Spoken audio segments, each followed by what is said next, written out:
You are going to listen to a conversation between two people, a customer and a representative of a company which rents cars. There are three alternative answers, A, B, and C, for each question. Decide which alternative is the most suitable answer and circle the appropriate letter. First, you have some time to look at questions 1 to 6.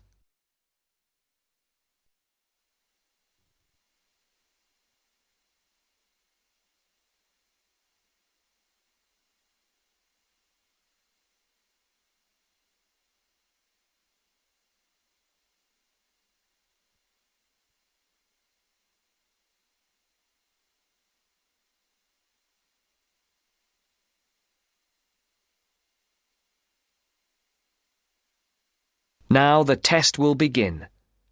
Remember, you will hear the recording only once, so answer the questions as you listen. Now listen to the first part of the conversation and answer questions 1 to 6. Thank you for calling Carline. So that we can best help you, can you please press the star button on your phone now? Thank you. Now choose one of the following 4 options by pressing the buttons on your telephone. Press 1 if you would like to make a car reservation. Press 2 if you would like to talk to someone about a car reservation. Press 3 if you would... Please hold while we put you through to one of our assistants.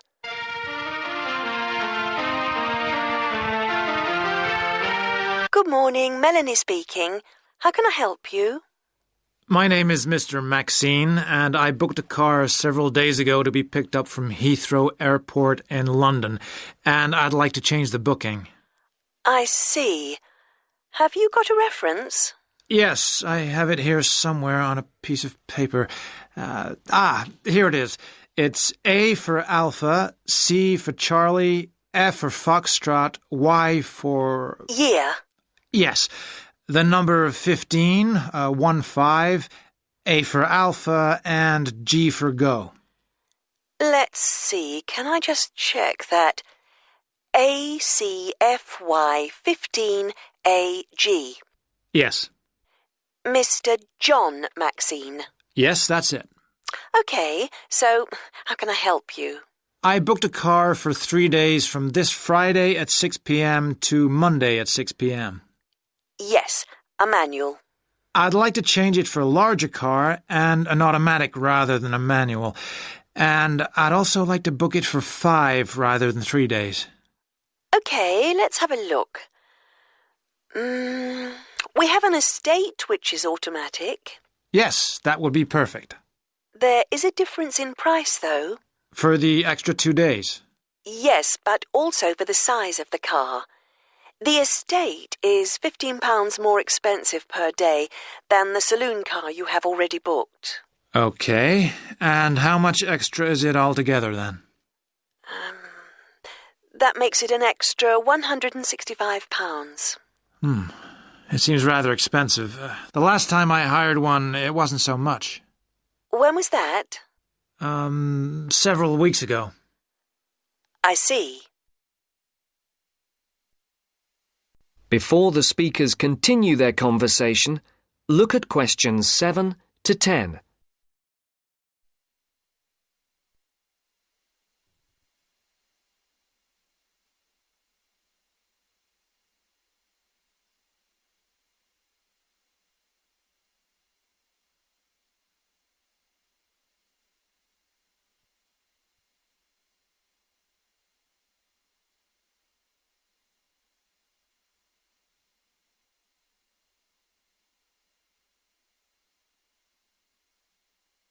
As you listen to the rest of the dialogue, complete the numbered spaces 7 to 10.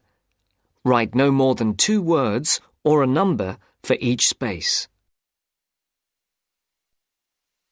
Well, it's basically because the rates change daily according to the cars available. The estate is the last automatic we have for hire for that period. We have a manual estate, which is cheaper, if that would help. No, it has to be an automatic. OK. Shall I debit your card for the extra £165? Is it possible for me to pay the extra in cash when I pick up the car at the airport? I'm afraid that isn't possible, as there are no facilities for handling cash at that time of the day. That seems odd. It's because the money can't be banked in the evening, and for security reasons, no cash is held on the premises. OK, you can debit my card. You'll have to give the number to me again. Isn't it logged on the screen? For security reasons, it doesn't come up on the screen when we look at the booking. Any changes, and it has to be entered again. I see. It's 3445 9911. 3445 9911. 4425 4425 7750. 7750. OK, that has now been authorised. Shall we send the receipt to your Park Vale address? Yes, number 40. Is there anything else I can help you with, Mr. Maxine? No, nothing else, thank you. Have a nice trip. Thank you. Goodbye. That's the end of section 1. You now have half a minute to check your answers.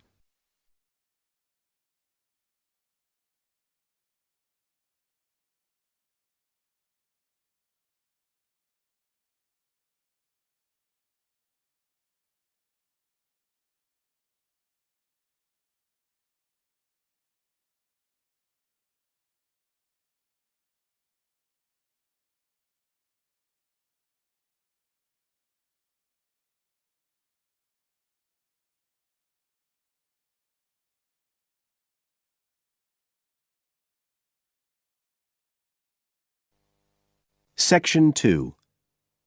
You will hear Joanne describing her home city of Darwin in Australia to a man called Rob, who hopes to go there. First, you have some time to look at questions 11 to 15 on page 67.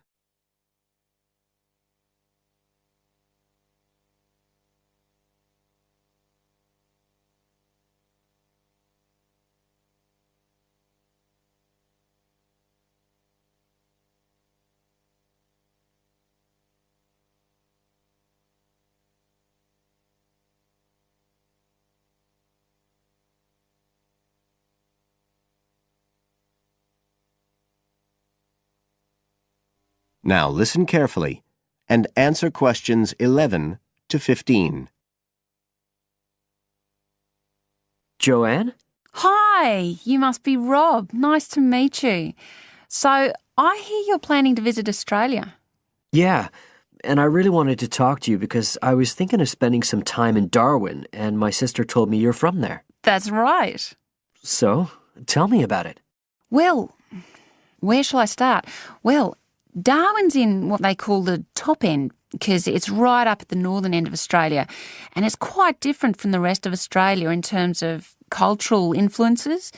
In fact, it's nearer to Jakarta in Indonesia than it is to Sydney, so you get a very strong Asian influence there. That means we get lots of tourists. People from other parts of Australia are attracted by this sort of international cosmopolitan image. And as well as that, we've got the same laid-back atmosphere you get all over Australia, probably more so, if anything, because of the climate. But what a lot of the tourists don't realise until they get there is that the city's also got a very young population. The average age is just 29, and this makes the whole place very buzzy. Some people think that there might not be that much going on as far as art and music and dancing and so on are concerned because it's so remote. I mean, we don't really get things like theatre and opera in the same way as cities down in the south, like Sydney, for example, because of the transport expenses. But in fact, what happens is that we just do it ourselves. Lots of people play music, classical as well as pop, and there are things like artists groups and writers groups and dance classes. Everyone does something. We don't just sit and watch other people. You said it's very international? Yeah, they say there's over 70 different nationalities in Darwin. For instance, there's been a Chinese population there for over 100 years. We've even got a Chinese temple. It was built way back in 1887, but when a very bad storm, a cyclone in fact, hit Darwin in the 1970s, it was almost completely destroyed. And the only parts of the temple that survived were part of the altars and the stone lions. But after the storm, they reconstructed it using modern materials. It's still used as a religious centre today, but it's open to tourists too, and it's definitely worth going to see it. Oh, and as far as getting around goes, you'll see places that advertise bicycles for hire, but I wouldn't recommend it. A lot of the year it's just so hot and humid. Some tourists think it'll be fine because there's not much in the way of hills and the traffic's quite light compared with some places, but believe me, you're better off with public transport. It's fine and not expensive. Or you can hire a car, but it's not really worth it. What's the swimming like? Well, there are some good beaches, but the trouble is that there's this nasty creature called the box jellyfish, and if it stings you, you're in bad trouble. So you have to be very careful most of the year, especially in the winter months. You can wear a lycra suit to cover your arms and legs, but I wouldn't like to risk it even so, personally. And there are the saltwater crocodiles too. I mean, I don't want to put you off. There are protected swimming areas netted off where you'll be safe from jellyfish and crocs, or there are the public swimming pools. They're fine, of course. You now have some time to look at questions 16 to 20.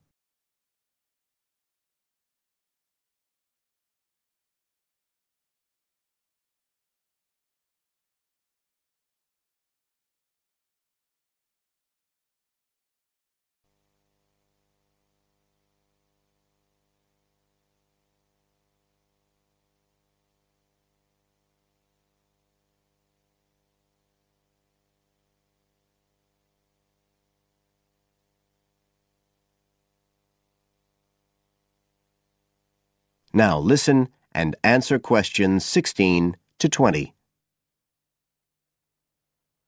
So, which places would you specially recommend? Well, one of the most popular attractions is called Aquascene. What happens is every day at high tide, hundreds of fish come in from the sea, all different sorts, including some really big deep sea fish. And some of them will even take food from your hand. It's right in the middle of town at the end of the esplanade. It's not free. I think you have to pay about $5, but it's definitely something you have to experience. Then, of course, Darwin has a great range of food. Being such a cosmopolitan place, and if you don't have lots to spend, the best place to go is to Smith Street Mall, where they have stalls selling stuff to eat. There's all sorts of different things, including Southeast Asian dishes, which I really like. You'd think there'd be plenty of fresh fish in Darwin, as it's on the coast, but in fact, because of the climate, it mostly gets frozen straight away. But you can get fresh fish in the restaurants on Cullen Bay Marina. It's a nice place to go for a special meal, and they have some good shops in that area too.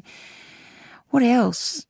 Well, there's the Botanic Garden. It's over 100 years old and there's lots to see. An orchid farm, rainforest, a collection of palm trees, a wetlands area. You can easily spend an afternoon there. That's at Fanny Bay, a couple of kilometres out to the north. Then, if you've got any energy left in the evening, the place to go is Mitchell Street. That's where it all happens as far as clubs and music and things are concerned. You'll bump into lots of my friends there. Talking of friends, why don't I give you some email addresses? I'm sure they wouldn't mind if you... That is the end of Section 2. You now have half a minute to check your answers.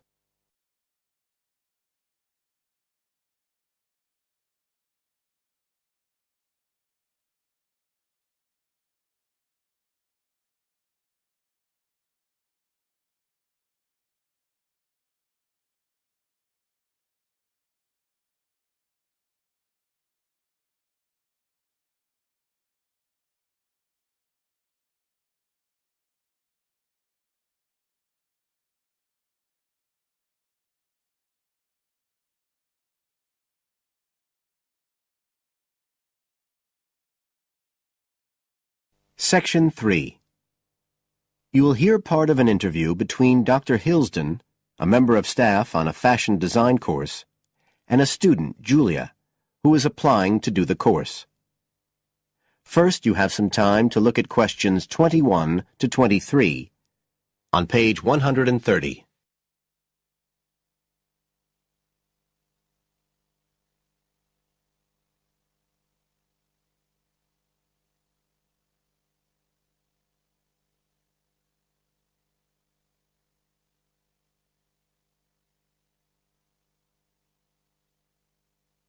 Now listen carefully and answer questions 21 to 23. Right, Julia. So, from your CV and portfolio, and what you've already told me, you seem to be very much the sort of person we're looking for on the postgraduate course. So tell me, you finished your fashion design course in London 4 years ago. Did you think of carrying straight on and doing a higher degree at the time? Yes, but there were financial pressures. So I ended up working in the retail industry, as you can see from my CV. And actually, it was a very useful experience. In what way? Well, I was lucky to get the job with Fashion Now. They're a big store. And one of my priorities was to get as much experience as possible in different areas. So that was good because I had the chance to work in lots of different departments. And having direct contact with the customers meant I was able to see how they reacted to innovation, to new fashion ideas. Because with Fashion Now, a designer might show something in New York or Milan, and there'll be something similar in the shop within weeks. So that was probably the most useful thing for me. Right. And so what's made you decide to do a postgraduate course now? Well, while I enjoyed working at Fashion Now, and I learned a lot there, I felt, well, the way forward would have been to develop my managerial skills, rather than my skills in fashion design, and I'm not sure that's what I want to do. Yes. When I was doing my degree in London, I'd been interested in women's wear, but I know that there's been a lot of work done in areas like new fabric construction. And though I'm not intending to go too deeply into the technology, I'd be very interested in looking at how new fabrics could be used in children's wear. So I'd like the chance to pursue that line. Yes, good. And are you at all concerned about what it's going to be like coming back into an academic context after being away from it for several years? No, I'm looking forward to it. But I'm basically more interested in the application than the theory. Or at least that's what I've found so far, and I'm hoping the course will give me the contacts and skills I need eventually to set up my own enterprise. I'm particularly interested by the overseas links that the department has. Yes, many of our students look overseas or to international companies for sponsorship of their projects. You now have some time to look at questions 24 to 30.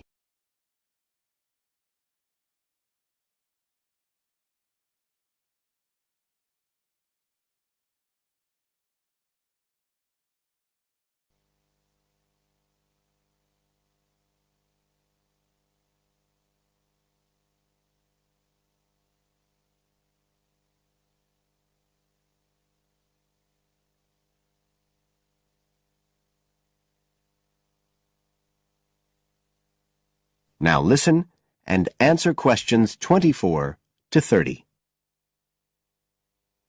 And the facilities here look excellent. I just went to look at the library.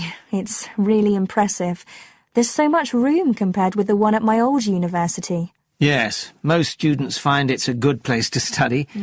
And there are link-ups to other universities, of course, and all the usual electronic sources. The staff run an information skills programme, which we recommend all postgraduates do in the first week or two. Design students find these special collections particularly useful. Yes. Then we have a separate computer centre, which has its own academic coordinator, Tim Spender. He's got a background in art design, and the ethos of the centre is that it's a studio for innovation and creativity, rather than a computer laboratory. Oh, right. I liked the study spaces where students can sit and discuss work together. Very useful for joint projects. We always had to do that sort of thing in the cafeteria when I was an undergraduate. And I read in the brochure that there's a separate resource for photography. Yes, it's called Photomedia. It's not just for photography, but things like digital imaging and new media. It's a resource for all our students, not just fashion design. And we encourage students to work there, producing work that crosses disciplinary boundaries. It's well used. In fact, it's doubled in size since it was set up 3 years ago. And we also have an offshoot from that, which is called time-based media. This is for students who want to develop their ideas in the area of the moving image or sound. That's in a new building that was specially built for it just last year. But there are plans to expand it, as the present facilities are overstretched already. Right.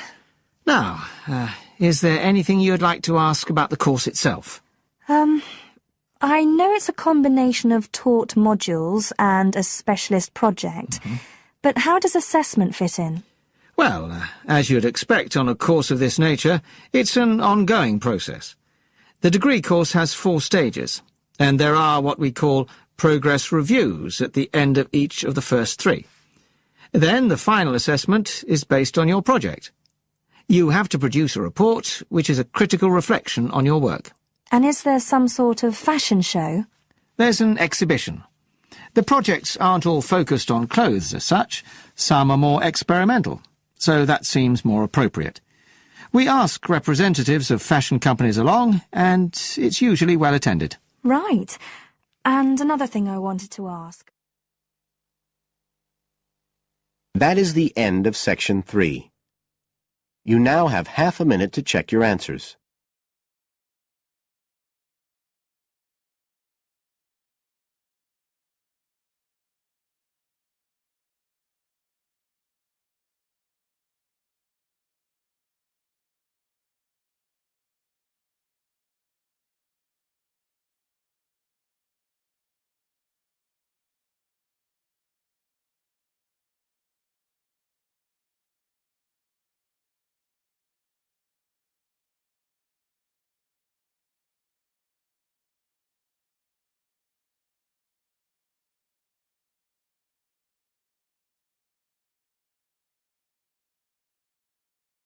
Section 4.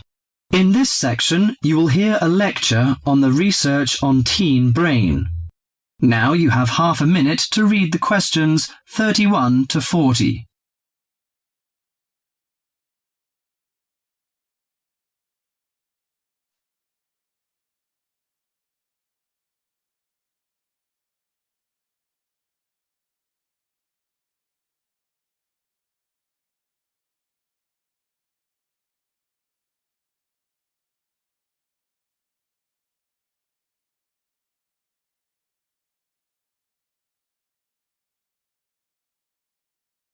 Now listen to the lecture and answer questions 31 to 40.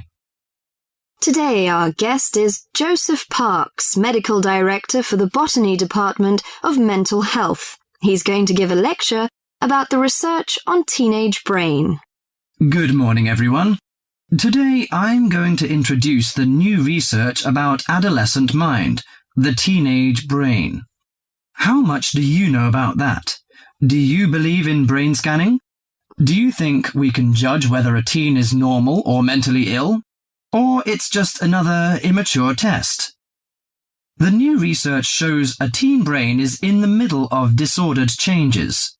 Those changes, scientists now believe, are so significant that they may reveal the mysteries of mental illness, explaining why some teens commit suicide, why others harm their classmates, and why some emerge later in life with mental disorders. The research looks forward to a day when teens could be tested for suicidal depression as easily as they are for heart disease. But there are signs that society and parents in particular would reject such a tool. Many parents question the validity of a mental health diagnosis. They fear that their children will be falsely tagged with a mark that he or she is abnormal. At the center of the debate is the teen brain, its confusing architecture and the difficult question of what's typical in a teen and what's not. Under the old thinking, the adolescent brain was fully formed, needing only to be filled with facts, figures, and experiences to become an adult mind. At the same time, many people rejected the idea that young people were even capable of developing mental illnesses. However, the new research shows a teenage brain is an organ in transition. It has an unstable and vulnerable composition. The evolving teenage brain clearly isn't adult-like until the early 20s. If teens act young and stupid, it may be because brain areas that govern rational thought are not mature yet. All that is fine when the brain develops normally. But if the teen brain fails to successfully reinvent itself as an adult brain, mental illness may happen. Researchers increasingly believe if that process stops for some reason, teens are likely to develop mental illness. Early warning signs might be disregarded, as adults may think them the typical teen behaviors. Perhaps the chief hope of the new research is that it could make a difference for teenagers suffering from mental disorder and major depression. These can lead to suicide, which for years has been the leading cause of death for teens. Until recently, scientists couldn't peer into living brains to look for changes associated with normal development or mental diseases. That is beginning to change as researchers develop ever more sensitive brain scanners. However, the composite pictures are somewhat misleading. A snapshot of an individual brain may fall somewhere between normal and mentally ill. For now, psychiatrists and psychologists must still rely on interviews and observations of children's behavior to diagnose mental illness. That is the end of section 4.